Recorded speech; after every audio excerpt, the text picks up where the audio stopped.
My daughter-in-law stormed into my garage like she owned the place. The door was still rattling when her voice cut right through me.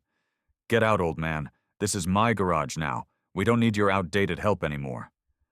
She stood there, pointing at me like I was some kind of trespasser. In my own damn garage, with my tools hanging on the walls that I'd organized over 30 years. I looked past her shoulder for my son Tyler, hoping he'd say something. Anything. He was standing there staring at his boots like they were the most interesting things in the world. I set down my wrench real steady, even though something inside me wanted to throw it across the room. Walked past both of them without a word. Got in my truck and drove around the block twice before I could think straight again. The next morning, the moving truck pulled up. "My name is Stephen Phillips. I'm 58 years old, and I've been a widower for 3 years now. Spent my whole life in construction, worked my way up from carrying lumber to running my own crew of 12 guys. Started when I was 18, fresh out of high school. Didn't know a Phillips head from a flathead screwdriver. By the time I was 35, I was bidding commercial jobs and had my contractor's license hanging on the wall. Built this house with my own hands in 1999. Took me and my crew 8 months working weekends. My wife Sarah was 6 months pregnant with Tyler then, complaining about the sawdust and the noise, but she knew what it meant. Having your own place, something nobody could take away from you. The garage was my pride. 24 by 30 feet, concrete floor I poured myself, electrical I ran to code with 220 outlets for the heavy tools. Pegboard walls where every tool had its place. Workbench built from 2x10s that could hold an engine block. Air compressor in the corner, tool chests organized by function. This wasn't some suburban weekend warrior setup. This was a professional workspace. After Sarah died 3 years back, cancer took her fast, 6 months from diagnosis to funeral, that garage became more than a workshop. It became where I went to think, to work with my hands, to feel useful. Tyler would come by most Saturdays, and we'd work on his truck or my '84 Chevy. Father and son time, the way my dad had taught me. I always believed family came first. That's why when Tyler and Ashley got into financial trouble 2 years ago, I didn't hesitate to help. They were getting evicted from their apartment. Ashley was between jobs again. Tyler's credit was shot from some medical bills when he broke his leg on a job site. I had this rental property I'd picked up as an investment. Nice 3-bedroom house on Maple Street that was pulling $1,200 a month easy. "Dad, we're really stuck," Tyler had said that day, sitting at my kitchen table with his head in his hands. "Ashley's pregnant. We got nowhere to go." Ashley wasn't actually pregnant. Found that out 2 months later when she miscarried, but kept drinking and smoking. But I didn't know that. Then, all I saw was my son in trouble, and me with the power to fix it. "You can have the Maple Street house," I told them. $800 a month, and we'll call it family rates. $400 under market value. Over the 2 years, that was near $10,000 in lost rent I could have gotten from strangers. But Tyler was family. Ashley was supposed to be family. The first year went okay. They paid on time, mostly. Ashley had found work at some retail place. Tyler was steady with his electrical jobs. I'd come by maybe once a month to check on things, fix whatever needed fixing. Property owner responsibilities. Plus, I liked staying busy. But somewhere along the way, things changed. Ashley started acting like the house was hers, started talking about our place and making changes without asking, painted the living room purple without permission, ripped out the rose bushes Sarah had planted and put in some ugly decorative rocks. When I mentioned the lease said no major changes, without approval, Ashley laughed it off. "Come on, Stephen, we're family. You're not really going to charge us for making improvements, are you?" That should have been my first warning sign, but I kept my mouth shut. Told myself it was just enthusiasm for homemaking. Ashley was young, maybe 32, And I remembered being young and wanting to make your mark on a place. The garage situation started small, too. First, it was just storing some of Ashley's craft supplies on my workbench. Then it was her using my space to wrap Christmas presents because the dining room table isn't big enough. Before I knew it, she had boxes stacked everywhere, had moved my tools around to make room for her stuff. "It's just temporary," Tyler would say when I asked about it. "She'll move it out soon." But soon never came. And every time I needed something, I had to dig through Ashley's junk to find my own tools in my own garage. The day everything changed was a Tuesday in October. I'd come over to help Tyler with his transmission, something that was going to cost him $800 at the shop. I'd been working on cars since before Ashley was born, could rebuild that transmission blindfolded. It was father and son time, saving money, passing on knowledge. I was already under the hood when Ashley came storming out. She had that look on her face, the one Tyler had learned to recognize as trouble coming. But I didn't know that yet. "Stephen, what are you doing here?" I looked up from the engine, wrench in hand. "Helping Tyler with his transmission, same as we planned yesterday." "Well, we changed our minds. Tyler can handle his own problems now." That's when I heard Tyler's voice from behind me, weak and apologetic. "Dad, maybe we should do this another time."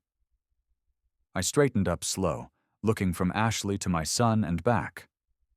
"Son, this transmission is going to cost you $800 at the shop. I can have it fixed in 3 hours. Ashley stepped closer, and that's when she let loose. "Get out, old man. This is my garage now. We don't need your outdated help anymore." The words hit me like a sledgehammer. My garage, the one I'd built with my own hands, wired myself, organized over 30 years of collecting tools. The space where Tyler had learned to change his first oil, where I'd taught him the difference between metric and standard sockets. I looked at Tyler, waiting for him to say something. Anything. The kid I'd raised, who used to spend every weekend in this garage learning from his old man. He was staring at the floor like it might open up and swallow him. "Tyler," I said, keeping my voice level. "You feel the same way?" Nothing. Just that silence that tells you everything you need to know about a man's character. Ashley smiled, that ugly little smile, the one that says she'd won something. "See, even your son knows you need to back off. We're adults now, Stephen. We can handle our own problems." I set down my wrench, real careful like. Picked up my toolbox and walked to my truck without another word. But I wasn't beaten. I was thinking. That evening, I sat in my home office going through files I hadn't touched in 2 years. The rental agreement was right where I'd left it, clean and simple with my name at the top as property owner. I'd given them a sweet deal, $800 a month for a house that should have been pulling $1,200 easy. Family discount, I'd called it. But family was supposed to work both ways. I fired up my laptop and started checking Tyler's credit card account.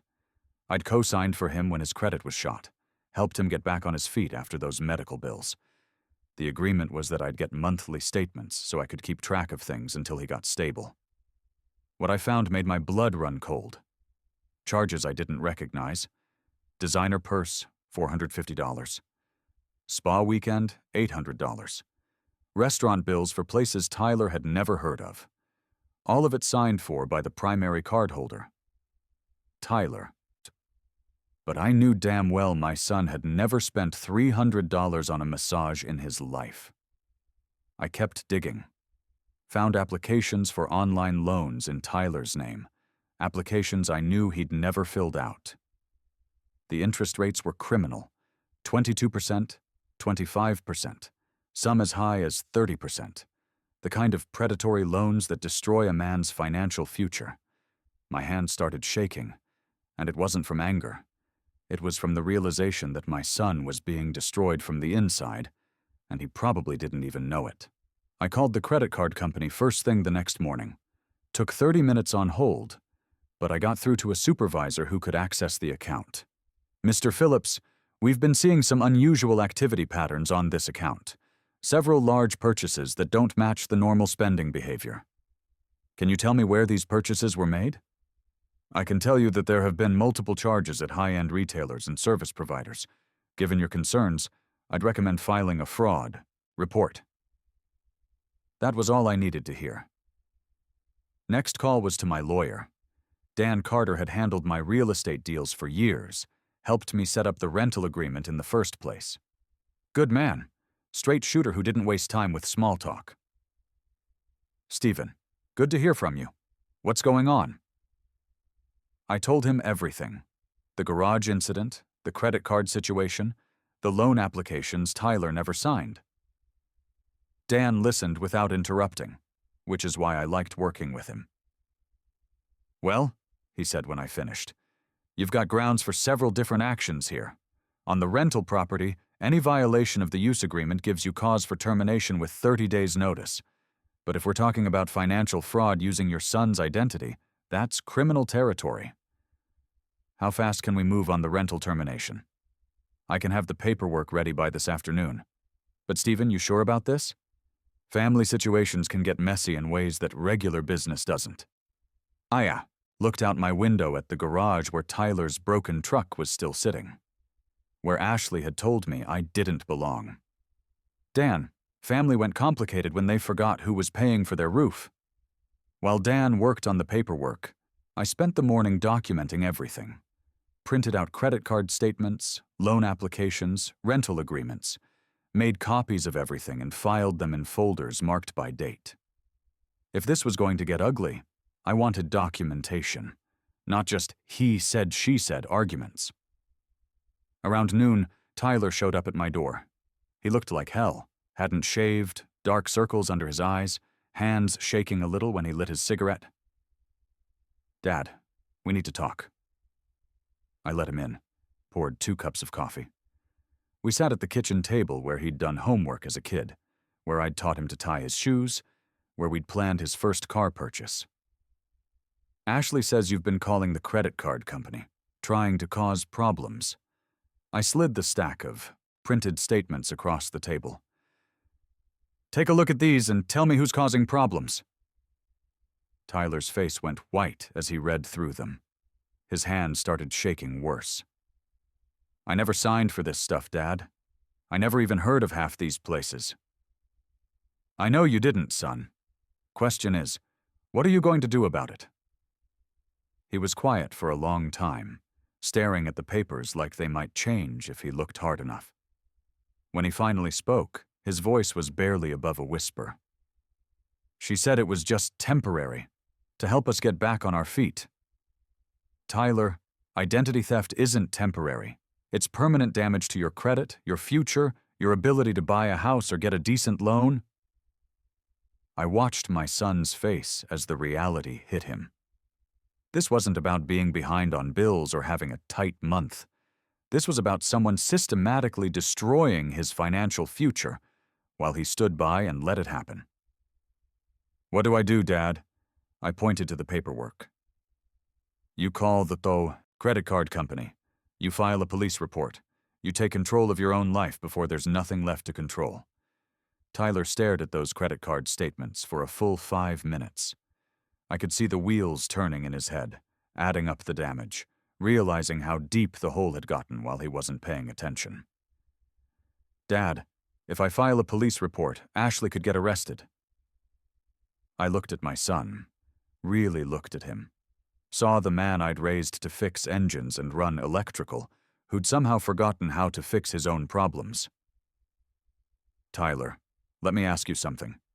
If some stranger had stolen your identity, maxed out your credit, and was destroying your financial future, what would you do? He didn't answer right away, just kept staring at the papers. But she's my wife. Son, wives don't steal from their husbands. Criminals do. That hit home. I could see it in his face. The moment when he stopped making excuses and started facing facts. Tyler spent the next 2 hours on the phone. First with the credit card company, reporting the fraudulent charges. Then with the police, filing an identity theft report. His voice got stronger with each call, like he was remembering who he used to be before Ashley got her hooks in him. While he was making calls, I was making my own. Called Brian Rodriguez at the moving company, same outfit I'd used when Sarah died. Good crew, professional, discreet. Mr. Phillips, been a while. What can we do for you? Need you boys tomorrow morning, early. Residential move, not too much stuff, but it needs to be clean and professional. Sure thing. What's the address? I gave him the Maple Street house. And Brian, might be some drama. Tenant doesn't know they're moving yet. We've handled those before. We'll be ready. Dan Carter called around 4 p.m. with the eviction paperwork ready. 30-day notice for violation of rental terms, plus immediate termination for illegal activity on the premises. Clean, legal, bulletproof. You want me to serve these? Dan asked. No, I'll handle it. This is family business. That evening, Tyler called Ashley to tell her he'd be staying at my place for a couple days. I could hear her screaming through the phone from across the room. When he hung up, he looked exhausted but somehow lighter. She says if I leave, I shouldn't bother coming back. Son, you're not leaving. You're coming home. The next morning came up gray and cold, typical October in Ohio. I was dressed and ready by 6 a.m., important papers in a folder. Tyler beside me, looking nervous but determined. We drove to Maple Street in my truck, Brian's moving van right behind us. Ashley came out in her bathrobe when she heard the truck, hair a mess, obviously just woken up. She took one look at the moving van, and her face went from confused to furious in about 2 seconds. What the hell is this? Stephen, what are you doing? I handed her the eviction notice, folded neat and clean. Rental agreement terminated, for violation of terms and fraudulent activity on the property. She didn't even read it, just started screaming. You can't do this, we have rights, this is our home. Ashley, I said, keeping my voice calm and level. This is my house, you've been guests, now you're trespassing. That's when Tyler stepped up. For the first time in 2 years, my son found his backbone. Ashley, stop. Just stop. We both know what you did. She whipped around on him like an angry cat. You're choosing him over me? Your own wife? Tyler pulled out his phone, showed her the screen. I've got the police report number right here. Identity theft, credit fraud, forgery. You want to keep pushing this, or you want to pack your stuff and go? I'd never been prouder of my son than I was right then. Watching him stand up straight, speak clear, take control of his own life. Ashley's face went through about 6 different emotions before settling on desperate. Tyler, baby, I can explain all that. It was just temporary, just to get us back on our feet. We can work this out. No, Tyler said, and his voice was steady as a rock. We can't. You stole from me, lied to me, and disrespected my father in his own house. Some things can't be worked out. The moving crew was professional, as always. They loaded Ashley's stuff. Wasn't much, mostly clothes and electronics she'd bought with Tyler's stolen credit, while she alternated between crying, threatening lawsuits, and trying to convince Tyler to choose her over his family.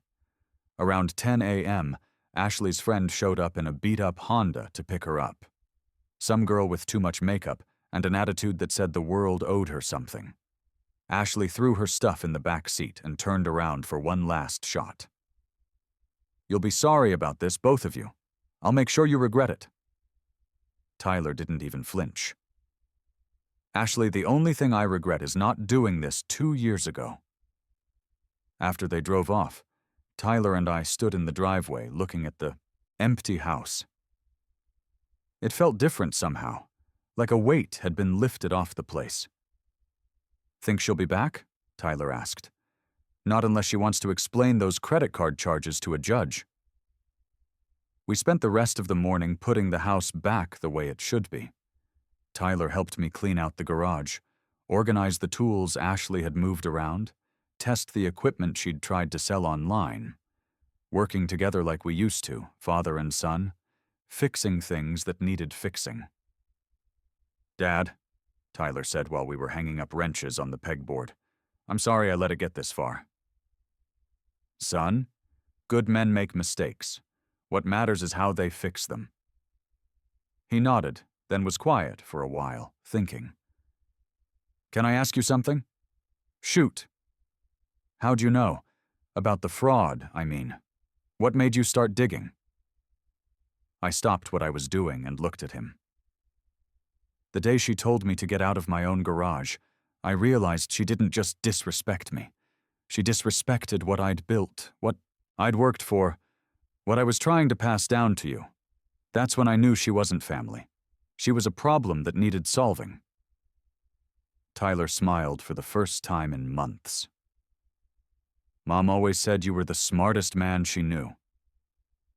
Your mother was smart enough to marry me, so I guess we were both pretty clever. We finished putting the garage back together as the afternoon wore on. Everything in its place, tools clean and organized, workbench clear for actual work. Tyler's truck was still sitting there with the transmission problem that had started this whole mess. Want to finish what we started? I asked. Yes, sir. Let's do it. We worked until dark on that transmission, father and son, getting our hands dirty solving a problem we could actually fix. The kind of work that makes sense, where effort equals results, where you can see progress with every turn of the wrench. Tyler had gotten good with the technical stuff over the years, better than me with some of the newer, computerized components. We made a good team, my experience and his updated knowledge working together like they should. Hand me that 15mm socket, I said, elbow deep in the engine compartment. This one? That's a 14. The 15's got the longer handle. Got it. We didn't talk much while we worked, but it wasn't awkward silence. It was the comfortable quiet of two men who knew what they were doing, who'd done this dance 1,000 times before. Every now and then Tyler would ask a question about technique, or I'd explain why we were doing something a particular way. Teaching moments, the kind that stick with you. Around 8 p.m., we had the transmission buttoned up and ready to test. Tyler turned the key, and the engine fired up smooth as silk. Shifted through all the gears, no grinding, no slipping, no problems. $800 saved, I said, wiping my hands on an old shop rag. More than that, Dad. You saved me from making the worst mistake of my life. 3 weeks. Later, Tyler moved back into the Maple Street house. This time the lease was different. Full market rate at $1,200 a month. Stricter terms about property maintenance and unauthorized modifications, and only Tyler's name on the paperwork. No roommates, no subletting, no exceptions. You sure about the rent increase? Tyler asked when we signed the new agreement. Son, discounts are for family. Your family. Ashley was a tenant who forgot her place. Tyler had gotten his financial situation straightened out by then. The credit card companies had reversed the fraudulent charges, closed the compromised accounts, and helped him establish new credit under tighter security. The online loan applications were flagged as identity theft, and Ashley was facing criminal charges in 3 different jurisdictions. She tried calling a few times in those first weeks, left voicemails about working things out and starting fresh, and how she'd changed. Tyler listened to exactly one of those messages before blocking her number. She wants another chance, he told me over dinner one evening. Some people deserve second chances, I replied. Others just want permission to make the same mistakes twice. How do you tell the difference? I thought about that while I finished my pot roast, the same recipe Sarah used to make. One of the few things I'd learned to cook properly after she died. Tyler, when someone lies to you, steals from you, and disrespects everything you stand for, they're not asking for forgiveness. They're asking for another opportunity to take advantage of you. Makes sense when you put it that way. Ashley's legal troubles caught up with her faster than I'd expected. The district attorney was prosecuting identity theft cases aggressively that year, making examples out of people who thought they could game the system. She ended up pleading guilty to avoid jail time, but the restitution and fines wiped out whatever money she'd managed to save from her shopping sprees. Tyler kept tabs on the case through the victim's services office, but he didn't seem particularly interested in revenge. He was more focused on moving forward, rebuilding his credit, and getting his life back on track. These days, Tyler stops by the garage most Saturday mornings. We work on projects together. His truck, my old Chevy, whatever needs fixing. Sometimes we take on side jobs for neighbors, nothing big, just enough to keep our skills sharp and help out folks who can't afford shop rates. He's gotten better with the electrical work, more confident with the diagnostic equipment. I've learned some things from him too, mostly about how modern vehicles think for themselves. Fair trade between generations. The rental house stays rented now to a nice couple in their 40s, both teachers who pay on time and treat the property with respect. They send me Christmas cards and ask permission before hanging pictures. The way tenants should behave, the garage is back to being my garage. Tools in their proper places, workbench clear and organized, the smell of motor oil and honest work hanging in the air.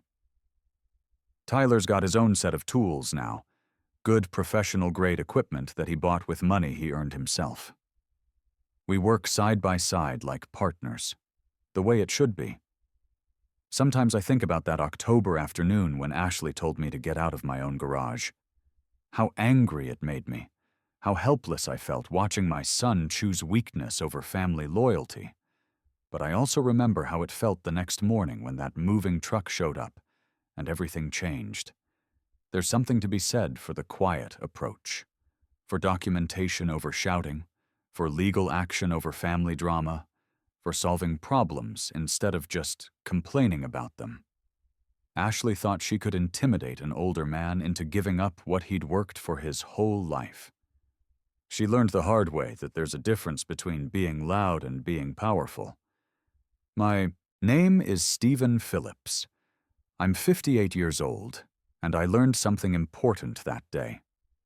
When someone disrespects you in your own house, using your own property, destroying your own family, you don't need to raise your voice. You just need to raise the right paperwork. Age doesn't make you weak. Experience teaches you how to solve problems the right way. Ashley thought being young and aggressive gave her some kind of advantage. She found out that being old and organized beats young and stupid every single time. If you're listening to this and dealing with family members who think they can walk all over you because you're getting older, remember something. Respect isn't negotiable. Family isn't an excuse for theft. And sometimes the best thing you can do for someone is teach them there are consequences for their actions. The garage is quiet now, just the way I like it. Tyler's truck runs like a dream.